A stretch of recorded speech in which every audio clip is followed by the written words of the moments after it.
अच्छा एक बात और भी बताओ, यदि मेरे पेट में बच्चा हो गया तो मेरे को दौड़ना पड़ेगा, तो मैं कैसे करूंगी?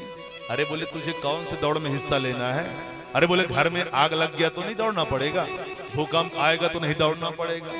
इतने कुतर्क की अंत में कहा बहन तू क्या बात कर रही है, एक बात और बता।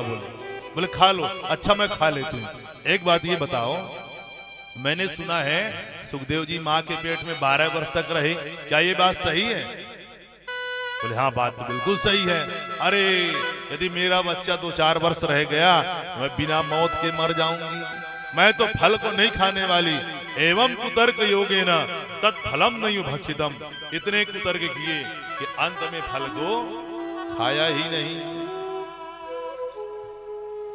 अब पड़ोसिन भी बोले तेरे को जो कर रहे हैं तू कर, खा की ना खा, अपने जो है चल देती है। दूसरे दिन जो है इनकी छोटी बहन आ जाती है। छोटी बहन ने कहा अच्छा बहन तू बहुत सही समय में आई, पूरी बात बता दी।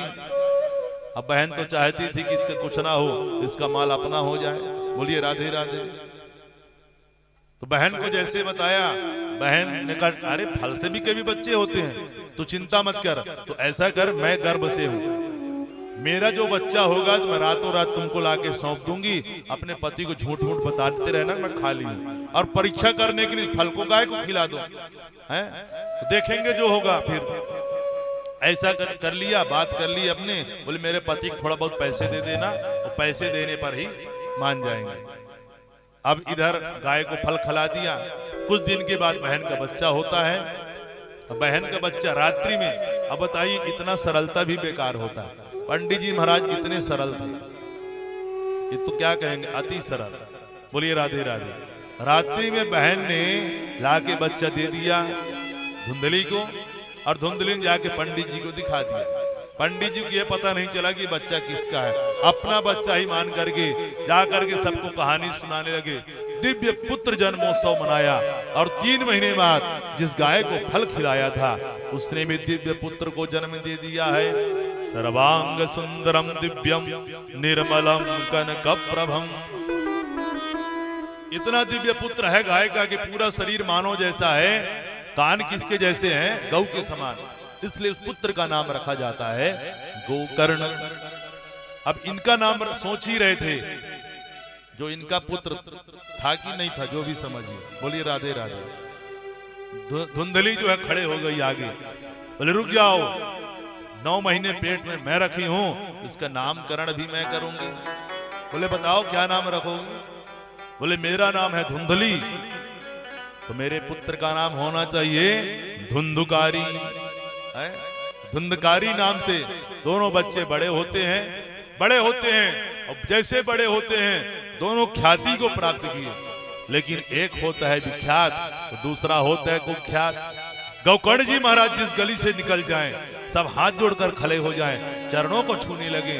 और धुंधकारी जिस गली से निकल जाए, लोग बाग दरवाजा बंद करके घर के अंदर चले जाएं। चोरी करने लगता है, डकैती करने लगता है, व्याभिचार में प्रवृत्त हो जाता है। कियत् कालेन तौ जातौ तरुणौ तनयामिति गोकर्णः पंडितो ज्ञानी धुंधकारी महाखलः। जितने बड़े हो गए होते गए गोकर्ण जी, उतने ही महापंडित होते चले गए, और ये उतने ही ज्यादा दुष्ट होते चला गया। एक दिन तो इसने इतनी चोरी की भैया, घर के बर्तन ही उठा के बेच दिया धुंधकारी ने। अब कौन सा बर्तन? खाने पीने वाला बर्तन। उसको जब कोई बेच दे तो समझो घर में अब कुछ नहीं बचा। खाने पीने वाले कई लोग जुआड़ी लोग बेच देते हैं ना, जुए का रस इसको लग जाता है तो कुछ भी नहीं देखते। तो खाने पीने वाला बर्तन ही जो है बेच दिया। पंडित जी महाराज रोने लगे। पहले भी रो रहे थे। क्यों रो रहे थे? पुत्र नहीं है। और आज भी रो रहे हैं कि पुत्र क्यों है। पंडित जी महाराज कह रहे हैं मैं कहां जाऊं, कि क्व तिष्ठामि क्व गच्छामि को मे दुखम व्यपोहयेत प्राणस्तजामि दुखेन हा कष्टम मम संस्थितम। हे भगवान कहाँ जाऊं। और पंडित जी महाराज इतने दुखी हो गए, आज फिर मरने जा रहे हैं, घर छोड़कर फिर मरने के लिए निकल पड़े। लेकिन गोकर्ण जी महाराज ने देख लिया। गोकर्ण जी महाराज महाज्ञानी थे, पिताजी को रोके, अरे पिताजी कहाँ जा रहे हैं, अरे थोड़ा सुनिए तो, हमारी भी सुन लीजिएगा। और गोकर्ण जी महाराज ने अपने पिताजी को दिव्य ज्ञान प्रदान किया।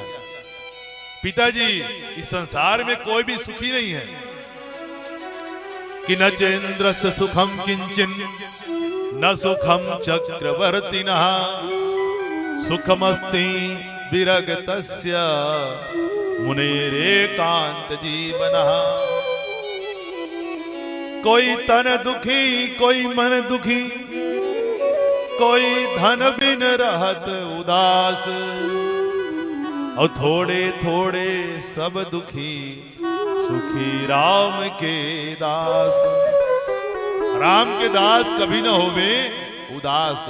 एक संत जी कहते थे कि आराम की तलब है तो बस एक काम कर। क्या आराम की तलब है तो बस एक काम कर, आ राम की शरण में और राम राम कर।